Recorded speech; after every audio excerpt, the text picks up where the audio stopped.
नमस्कार साथियों, मैं doctor Radha Krishna easy solution पे आपका एक बार फिर से स्वागत है। सबसे पहले तो आपसे अनुरोध कि आपने मेरे चैनल को सब्सक्राइब भी नहीं किया है तो सब्सक्राइब भी कर लें। और हम तो एक लक्ष्य को लेकर, एक संकल्प को लेकर आगे बढ़ रहे हैं, और वो संकल्प है कि समाज स्वस्थ रह सके, हमारे परिवार, हमारे आसपास के लोग स्वस्थ जीवन यापन कर सकें। क्योंकि स्वास्थ्य आज बहुत खतरे में है। हर व्यक्ति किसी न किसी व्याधि को लेकर परेशान है। यहाँ तक कि हमारे छोटे छोटे बच्चे कई तरह की व्याधियों से ग्रस्त होकर जन्म ले रहे हैं, और अपनी किशोरावस्था में ही, अपनी शिशु अवस्था में ही कई तरह के रोगों से ग्रसित होते जा रहे हैं। यहाँ तक कि अब तो जन्म लेने का जो संकल्प है, जो प्राकृतिक क्रिया होती थी, वो भी जटिल होती जा रही है। इसीलिए पुरुषों के अंदर शुक्राणु की कमी हो रही है। लगता है ऐसी भविष्यवाणी की भी जाती रही हैं कि आने वाले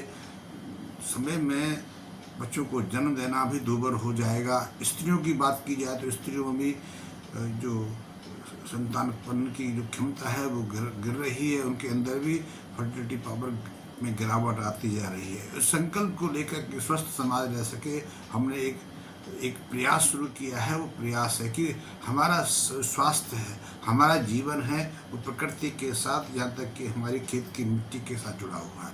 जिस खेत की मिट्टी को किसान पूजता है, वैसे तो मिट्टी तो सभी की माता है, पर वो भी आजकल रोग ग्रसित हो गई है। उसमें भी कई तरह की कमियाँ हो गई हैं, और कमियाँ के कारण कोई और नहीं, हम स्वयं हैं। कि हमने पिछले 30-40 सालों में अधिक उत्पादन के लालच में अपने खेतों में आवश्यकता से अधिक रासायनिक खादों का प्रयोग किया है। अब हम जितनी ज़रूरत है उससे भी 2 से ढाई गुना, 3 गुना ज़्यादा रासायनिक खादों का प्रयोग कर रहे हैं। रासायनिक खादों का प्रयोग नहीं कर रहे, हम कई तरह के कीटनाशकों का, कई तरह के वीडिसाइड्स का, इंसेक्टिसाइड का, फंगीसाइड का, हर तरह की जहरीले रसायनों का प्रयोग कर रहे हैं। और इसने हमारे जीवन को इस दुष्चक्र में फंसा दिया है। तो इससे बाहर कैसे आएँ? इससे बाहर तब तक नहीं आ सकते जब तक कि हम अपने खेत की मिट्टी को स्वस्थ ना कर सकें। और खेत की मिट्टी को स्वस्थ करना भी हमारा लक्ष्य है। साथ ही हमारी जो खेती की जो उत्पादकता है उसमें वृद्धि हो सके। तो हम खेती की उत्पादकता को कैसे बढ़ा सकें, मिट्टी को कैसे स्वस्थ कर सकें, आज इसी पर चर्चा करेंगे।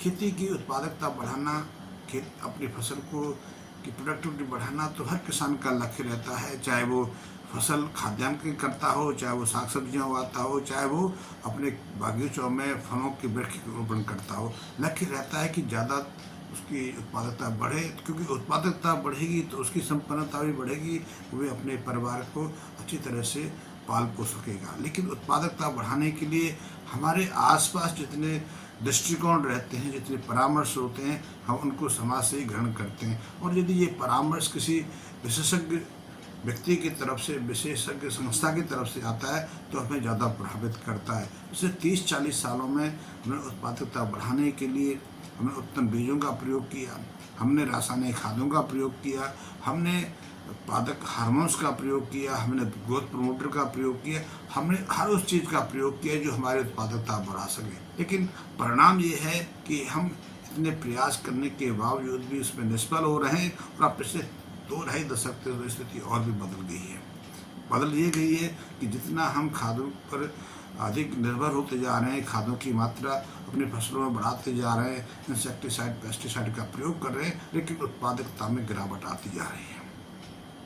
आज भारत का किसान 3.5-4 लाख करोड़ रुपए तो रासायनिक खादों में ख़त्म खर्च कर देता है, क्योंकि वो उसका फसल का उत्पादन बढ़ाए। और यदि इतना खादों का प्रयोग नहीं करा तो उसकी जो उत्पादकता है वो आधी से भी कम रह जाए।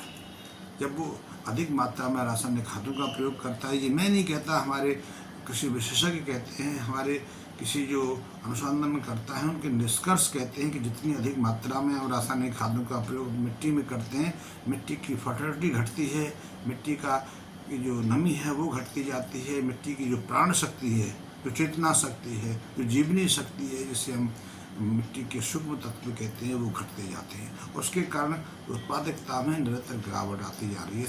हम सब जानते हैं कि हमारे खेत की मिट्टी 20-25 साल की मिट्टी की कंपेरिजन आज कठोर हो गई है, उसमें एक सीमेंट जैसी परत बन गई है। अब उसमें हमें ज़्यादा हार्स पावर के जो ट्रैक्टर है उसे जुताई करनी पड़ रही है। अब बैलों से काम नहीं चल रहा है। साथ ही हम प्रत्येक फसल में अब हम अधिक मात्रा में सिंचाई करने लगे हैं, यानी कि हमारी फसलों को अधिक उत्पादक के लालच में अधिक बार सींचना पड़ता है, लेकिन नमी फिर भी नहीं रहती है।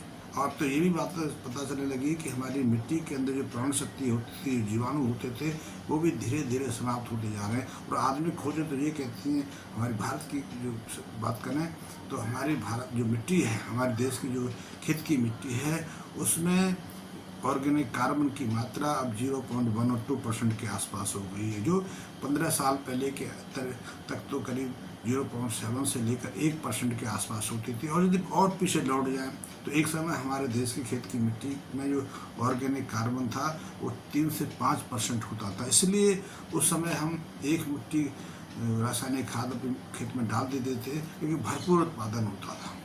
उस उत्पादन की लालच में ही हम धीरे धीरे अपने जो नैतिक स्तर था से गिरते चले गए। हम अधिक मात्रा में रासायनिक खादों पर निर्भर होते चले गए। हमने बिना सोचे समझे अधिक मात्रा में रासायनिक खादों का प्रयोग शुरू कर दिया। उसी से हमने मिट्टी को खराब कर लिया, स्वास्थ्य को खराब कर लिया। पहले मिट्टी को खराब किया, मिट्टी का स्वास्थ्य खराब किया, हमने अपोषक आहार पैदा शुरू किया, और अब उसका परिणाम हम खुद भोग रहे हैं, क्योंकि हम अस्वस्थ होते जा रहे हैं, विभिन्न बीमारियों के ग्रस्त होते जा रहे हैं। इस चक्र से बाहर आना है तो हमें जो प्रश्न मैंने खड़े किए हैं उन पर चिंतन करने की आवश्यकता है, और चिंतन करके इस निर्णय में पहुंचने की आवश्यकता है कि हम मिट्टी के स्वास्थ्य को कैसे सुधार सकते हैं, मिट्टी को फिर से हम निरोगता की तरफ ले जा सकते हैं, मिट्टी को कैसे अधिक उपजाऊ बना सकते हैं। तो ये थोड़े से प्रश्न हैं, इन पर हम आगे भी चर्चा करते रहेंगे। आज की बात तो यही मैं समाप्त करता हूँ। धन्यवाद मित्रों।